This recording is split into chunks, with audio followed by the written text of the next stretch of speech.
नमस्कार दोस्तों, चलिए जानते हैं उत्तर प्रदेश की 50 फटाफट बड़ी खबरों को सिर्फ 10 मिनट में। लेकिन उससे पहले आप यह वीडियो किस जगह से देख रहे हैं, हमें कमेंट में। अवैध बालू खनन के खिलाफ यूपी बिहार सीमा पर इस बार प्रशासन ने बड़ा अभियान चलाया। कई दिनों से मिल रही शिकायतों के बाद पुलिस और खनन विभाग ने संयुक्त कार्रवाई की और 6 ट्रकों को मौके से पकड़ लिया। ड्रोन से निगरानी बढ़ाई गई है ताकि रात में होने वाला अवैध खनन रोका जा सके। अधिकारियों ने साफ कहा कि अब किसी को भी नियम तोड़ने की छूट नहीं मिलेगी।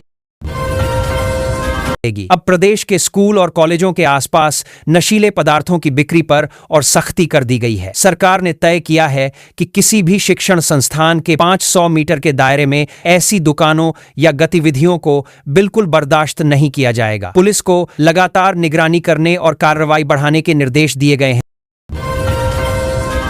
मौसम विभाग ने उत्तर प्रदेश के कई जिलों में तेज गर्मी और लू को लेकर अलर्ट जारी किया है। खासकर दोपहर के समय लोगों को सावधानी बरतने की सलाह दी गई है। पश्चिमी जिलों में हल्की बारिश और धूल भरी आंधी की संभावना भी जताई गई है। प्रशासन लगातार लोगों को पानी पीते रहने और जरूरी काम होने पर ही बाहर निकलने की सलाह दे रहा है ताकि स्वास्थ्य पर असर न पड़े।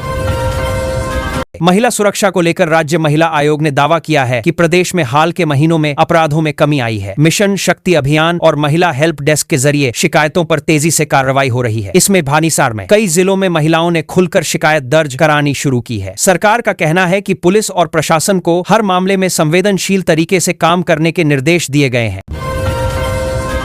बरेली में शुरू हुआ संडे ऑन साइकिल अभियान लोगों के बीच तेजी से लोकप्रिय हो रहा है। हर रविवार अधिकारी, जवान और आम नागरिक शहर में साइकिल रैली निकाल रहे हैं। इसका मकसद लोगों को फिटनेस के लिए जागरूक करना और प्रदूषण कम करना है। युवाओं की भागीदारी लगातार बढ़ रही है और कई स्कूल, कॉलेज भी अब इस अभियान से जुड़ने लगे हैं। ऑनलाइन सेल्फ सेंसस के मामले में बरेली ने प्रदेश में दूसरा स्थान हासिल किया है। प्रशासन के मुताबिक अब तक 30,000 से ज्यादा लोगों ने खुद पोर्टल पर अपना डेटा दर्ज कराया है। गांवों और शहरों में जागरूकता अभियान चलाए गए, जिसके बाद लोगों की भागीदारी तेजी से बढ़ी। अधिकारियों का कहना है कि इससे जनगणना प्रक्रिया पहले से ज्यादा आसान और पारदर्शी बन रही है। मुख्यमंत्री जनसुनवाई पोर्टल की नई रैंकिंग में रामपुर जिला पहले स्थान पर पहुंच गया है। यहां शिकायतों का समय पर निस्तारण होने से लोगों का भरोसा बढ़ा है। प्रशासन ने अलग टीम बनाकर हर शिकायत की निगरानी शुरू की थी, जिसका असर अब रैंकिंग में दिख रहा है। कई मामलों में अधिकारियों ने सीधे मौके पर पहुंचकर समस्याओं का समाधान कराया, जिससे लोगों को राहत मिली। जौनपुर में 21 मई को होने वाली लेखपाल भर्ती परीक्षा की तैयारी तेज हो गई है। जिले के 21 केंद्रों पर करीब 10,000 अभ्यर्थी परीक्षा देंगे। प्रशासन ने नकल रोकने के लिए सीसीटीवी निगरानी, पुलिस तैनाती और मजिस्ट्रेट व्यवस्था पूरी कर ली है। एडमिट कार्ड डाउनलोड की प्रक्रिया भी लगातार चल रही है ताकि उम्मीदवारों को किसी तरह की परेशानी न हो और परीक्षा शांतिपूर्ण तरीके से पूरी हो सके। हमीरपुर जिला इस बार विकास कार्यों की रैंकिंग में दूसरे स्थान पर पहुंचा है। मुख्यमंत्री डैशबोर्ड में जिले के प्रदर्शन को लेकर अधिकारियों की काफी सराहना हुई। शिक्षा, स्वास्थ्य और सड़क निर्माण से जुड़े कई प्रोजेक्ट समय पर पूरे किए गए हैं। प्रशासन का कहना है कि गांवों में बुनियादी सुविधाएं मजबूत करने पर खास ध्यान दिया गया, जिसकी वजह से जिले की स्थिति पहले से काफी बेहतर दिखाई दे रही है। प्रदेश की राजनीति में मंत्रिमंडल विस्तार की चर्चा तेज हो गई है। माना जा रहा है कि मुख्यमंत्री योगी आदित्यनाथ जल्द कुछ नए चेहरों को कैबिनेट में जगह दे सकते हैं। पार्टी संगठन और क्षेत्रीय समीकरणों को ध्यान में रखकर तैयारियां चल रही हैं। राजनीतिक गलियारों में इसे 2027 विधानसभा चुनाव की रणनीति से जोड़कर देखा जा रहा है और कई नेताओं की सक्रियता अचानक बढ़ गई है। पूर्वांचल की राजनीति में उस समय हलचल बढ़ गई जब जौनपुर की जिला पंचायत अध्यक्ष श्रीकला सिंह ने मुख्यमंत्री योगी आदित्यनाथ से मुलाकात की। इस मुलाकात के बाद नए राजनीतिक समीकरणों की चर्चा शुरू हो गई है। कई लोग इसे आगामी चुनावों की रणनीति से जोड़कर देख रहे हैं। फिलहाल आधिकारिक तौर पर कुछ नहीं कहा गया, लेकिन राजनीतिक दलों की गतिविधियां तेजी से बढ़ती दिखाई दे रही हैं। राष्ट्रीय प्रौद्योगिकी दिवस पर लखनऊ में आयोजित कार्यक्रम में प्रदेश के वैज्ञानिकों और शोधकर्ताओं को सम्मानित किया गया। मुख्यमंत्री ने तकनीकी क्षेत्र में युवाओं के योगदान की सराहना करते हुए कहा कि स्टार्टअप और रिसर्च को और समर्थन दिया जाएगा। कई संस्थानों ने अपने नए प्रोजेक्ट भी प्रस्तुत किए। उत्तर प्रदेश के विश्वविद्यालयों और कॉलेजों में नई शिक्षा नीति को लागू करने की तैयारी लगभग पूरी हो गई है। नए सत्र से छात्रों को कौशल आधारित पाठ्यक्रम और कई विषयों को साथ पढ़ने का विकल्प मिलेगा। कॉलेजों में डिजिटल संसाधनों और प्रैक्टिकल फार्सी के लिए देशकर शिक्षा पर भी जोर दिया जा रहा है। शिक्षा विभाग का कहना है कि इससे छात्रों को नौकरी और प्रतियोगी परीक्षाओं में बेहतर तैयारी का मौका मिलेगा। प्रदेश सरकार ने ग्रामीण इलाकों में हर घर तक साफ पानी पहुंचाने के लिए 28,000 करोड़ रुपए की बड़ी जल परियोजना को मंजूरी दी है। जिन गांवों में आज तक पाइपलाइन नहीं पहुंची, वहां तेजी से काम शुरू किया जाएगा। सरकार चाहती है कि आने वाले महीनों में नल से जल योजना पूरी तरह लागू हो जाए, ताकि लोगों को हैंडपंप और दूर के जल स्रोतों पर निर्भर न रहना पड़े। यूपी में रुकी हुई 500 से ज्यादा सड़कों का निर्माण अब फिर शुरू होने जा रहा है। डामर की बढ़ती कीमतों के कारण कई परियोजनाएं अटक गई थीं, लेकिन सरकार ने नई दरों को मंजूरी दे दी है। अधिकारियों को निर्देश मिले हैं कि सड़क निर्माण में देरी न हो। ग्रामीण इलाकों से लेकर शहरों तक बेहतर सड़क कनेक्टिविटी देने पर इस बार खास जोर रखा जा रहा है। पशुपालन को बढ़ावा देने के लिए सरकार ने बकरी पालन योजना शुरू की है। इसमें छोटे किसानों और बेरोजगार युवाओं को कम निवेश पर बड़ी आर्थिक मदद दी जाएगी। सिर्फ 6,000 रुपए लगाने पर 54,000 रुपए तक सहायता देने की बात कही गई है। गांवों में इस मदद योजना को लेकर काफी उत्साह है, क्योंकि लोग इसे खेती के साथ अतिरिक्त कमाई का अच्छा जरिया मान रहे हैं। नेशनल हाईवे 27 पर जाम की समस्या कम करने के लिए 5 नए अंडरपास बनाए जाएंगे। करीब 190 करोड़ रुपए की लागत वाले इस प्रोजेक्ट का काम शुरू हो चुका है। स्थानीय लोगों को लंबे समय से ट्रैफिक और क्रॉसिंग की दिक्कत झेलनी पड़ रही थी। अधिकारियों का कहना है कि निर्माण पूरा होने के बाद हाईवे पर सफर पहले से ज्यादा तेज और सुरक्षित हो जाएगा। प्रदेश के सभी 75 जिलों में इलेक्ट्रिक बसें चलाने की तैयारी शुरू हो गई है। परिवहन विभाग को चार्जिंग स्टेशन बढ़ाने और पुराने बस बेड़े को धीरे धीरे बदलने के निर्देश दिए गए हैं। सरकार का मानना है कि इससे प्रदूषण कम होगा और यात्रियों को आरामदायक सफर मिलेगा। कई शहरों में बस डिपो को आधुनिक बनाने का काम भी तेजी से किया जा रहा है। केंद्र और राज्य सरकार ने नेपाल सीमा से प्रयागराज और वाराणसी तक 2 नए हाईवे कॉरिडोर को मंजूरी दे दी है। इससे व्यापार और धार्मिक पर्यटन दोनों को बड़ा फायदा मिलने की उम्मीद है। अधिकारियों ने भूमि अधिग्रहण की प्रक्रिया शुरू करने की तैयारी कर ली है। सीमावर्ती इलाकों के लोगों को भी बेहतर सड़क संपर्क मिलने से यात्रा और सामान ढुलाई पहले से आसान हो जाएगी। ओडीओपी योजना के तहत शामली के गुड़ को अंतर्राष्ट्रीय बाजार तक पहुंचाने की तैयारी शुरू हो गई है। किसानों और व्यापारियों को आधुनिक पैकेजिंग और मार्केटिंग का प्रशिक्षण दिया जा रहा है। सरकार का कहना है कि इससे स्थानीय उत्पादों की पहचान देश से बाहर भी बनेगी। गुड़ उत्पादकों को उम्मीद है कि अच्छी कीमत मिलने से उनकी आमदनी में भी सुधार दिखाई देगा। प्रदेश सरकार गांवों में छिपी खेल प्रतिभाओं को सामने लाने के लिए ग्रामीण खेल महोत्सव शुरू करने जा रही है। ब्लॉक स्तर पर प्रतियोगिताएं आयोजित होंगी और अच्छे खिलाड़ियों को प्रशिक्षण केंद्रों में भेजा जाएगा। खेल विभाग का मानना है कि छोटे प्रशिक्षण केंद्रों में भेजा जाएगा।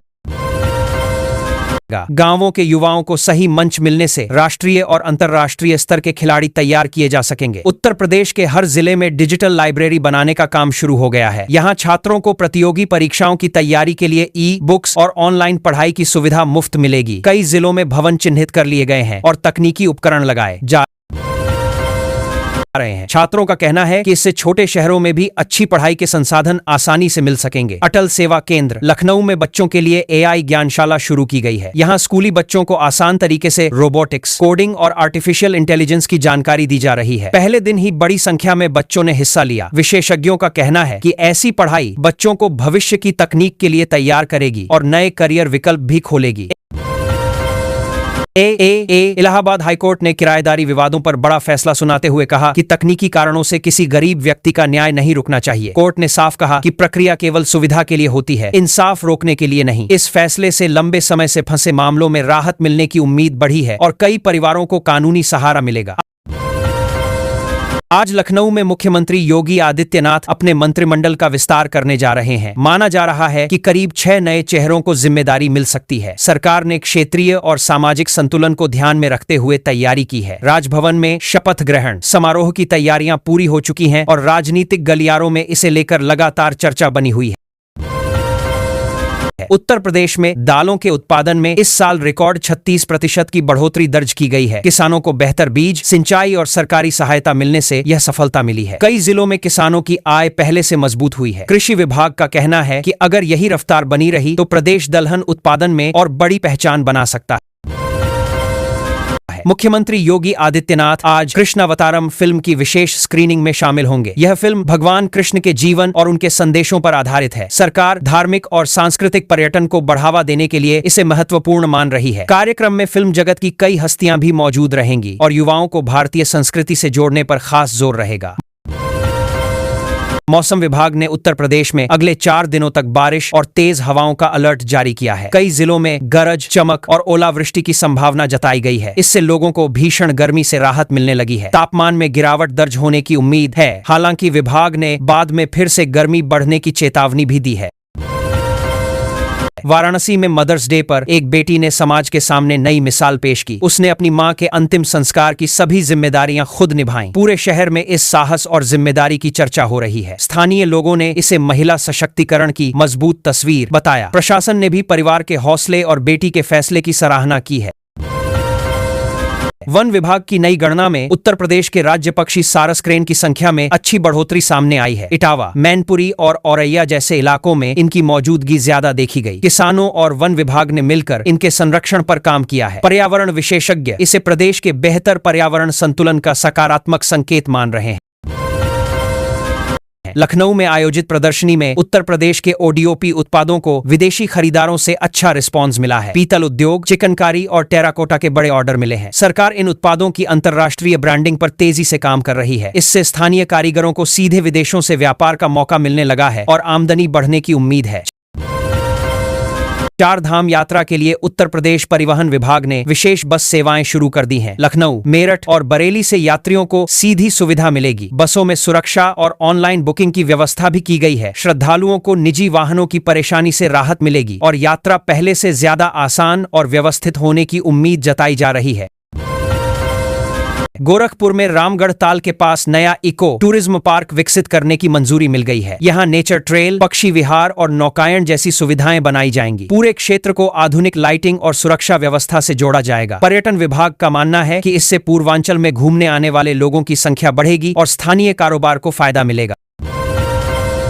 प्रयागराज महाकुंभ 2027 की तैयारियां अब तेज हो गई हैं। मुख्य सचिव ने संगम क्षेत्र का दौरा कर सड़क, घाट और अन्य निर्माण कार्यों की समीक्षा की। इस बार कुंभ में एआई आधारित भीड़ नियंत्रण और 5G नेटवर्क जैसी आधुनिक तकनीक का इस्तेमाल किया जाएगा। श्रद्धालुओं के ठहरने और सुरक्षा को पहले से ज्यादा सुविधाजनक बनाने पर विशेष काम चल रहा है। मथुरा वृंदावन कॉरिडोर का काम अब तेजी से आगे बढ़ रहा है। बांके बिहारी मंदिर के आसपास श्रद्धालुओं की बढ़ती भीड़ को देखते हुए रास्तों को चौड़ा किया जा रहा है और नई सुविधाएं विकसित की जा रही हैं। प्रशासन चाहता है कि दर्शन व्यवस्था पहले से ज्यादा आसान बने। स्थानीय व्यापारियों को भी उम्मीद है कि बेहतर व्यवस्था से बाहर से आने वाले श्रद्धालुओं की संख्या और बढ़ेगी।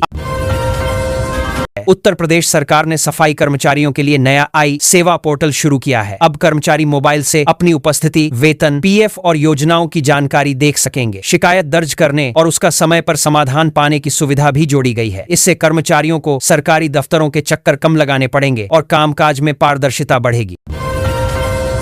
बुंदेलखंड में बड़े सोलर पार्क की आधारशिला रखी गई है। सरकार का कहना है कि इससे क्षेत्र में बिजली उत्पादन बढ़ेगा और युवाओं को रोजगार मिलेगा। बंजर जमीन पर सोलर पैनल लगाने की योजना बनाई गई है ताकि खाली जमीन का सही उपयोग हो सके। आने वाले समय में बुंदेलखंड को ग्रीन एनर्जी कॉरिडोर के रूप में विकसित करने की तैयारी चल रही है। जेवर एयरपोर्ट के पास विशाल फूड प्रोसेसिंग पार्क बनाने की तैयारी शुरू हो गई है। यहाँ फल, सब्जियां और अनाज प्रोसेस कर सीधे विदेश भेजे जाएंगे। किसानों को अपनी फसल का बेहतर दाम मिलने की उम्मीद बढ़ी है। एयरपोर्ट के पास होने से निर्यात आसान होगा और आसपास के इलाकों में नए उद्योग तथा रोजगार के अवसर भी तेजी से बढ़ेंगे। लखनऊ और आसपास के जिलों को मिलाकर उत्तर प्रदेश राज्य राजधानी क्षेत्र यानी स्कार का गठन औपचारिक रूप से पूरा हो गया। अब दिल्ली, एनसीआर की तरह इन शहरों का विकास एक साझा मास्टर प्लान के तहत किया जाएगा। सरकार बेहतर सड़क, मेट्रो, उद्योग और निवेश पर तेजी से काम करेगी। इससे राजधानी के आसपास रहने वाले लोगों को भी नई सुविधाएं मिलने लगेंगी। मेरठ को प्रदेश की पहली एकीकृत हरित शहरी सड़क की सौगात मिली है। इस सड़क पर वाहनों के साथ साइकिल और पैदल चलने वालों के लिए अलग व्यवस्था बनाई गई है। दोनों तरफ घने पौधे लगाए गए हैं जिससे प्रदूषण कम करने में मदद मिलेगी। अधिकारियों का कहना है कि यह मॉडल सफल रहा तो दूसरे शहरों में भी इसी तरह की सड़कें बनाई जाएंगी। स्मार्ट मीटर उपभोक्ताओं की शिकायतों को देखते हुए बिजली विभाग ने नए नियम लागू किए हैं। अब रिचार्ज के बाद 2 घंटे में कनेक्शन चालू न होने पर संबंधित कंपनी पर कार्रवाई होगी। उपभोक्ताओं को तकनीकी की गड़बड़ी का नुकसान न उठाना पड़े। इसके लिए निगरानी बढ़ा दी गई है। इससे लाखों लोगों को बिजली संबंधी परेशानी से राहत मिलने की उम्मीद है। प्रदेश के हर जिले में डिजिटल लाइब्रेरी शुरू करने की योजना के तहत आज 10 नए जिलों में हाईटेक लाइब्रेरी खोली गई। यहाँ छात्र मुफ्त में ई पुस्तकें और ऑनलाइन अध्ययन सामग्री इस्तेमाल कर सकेंगे। प्रतियोगी परीक्षाओं की तैयारी करने वाले छात्रों में इस सुविधा को लेकर काफी उत्साह है। दूर दराज के छात्रों को अब बेहतर संसाधन आसानी से उपलब्ध होने लगेंगे। कानपुर में चमड़ा उद्योग से निकलने वाले पानी को साफ करने के लिए नए अत्याधुनिक ट्रीटमेंट प्लांट का ट्रायल शुरू हुआ है। यह प्लांट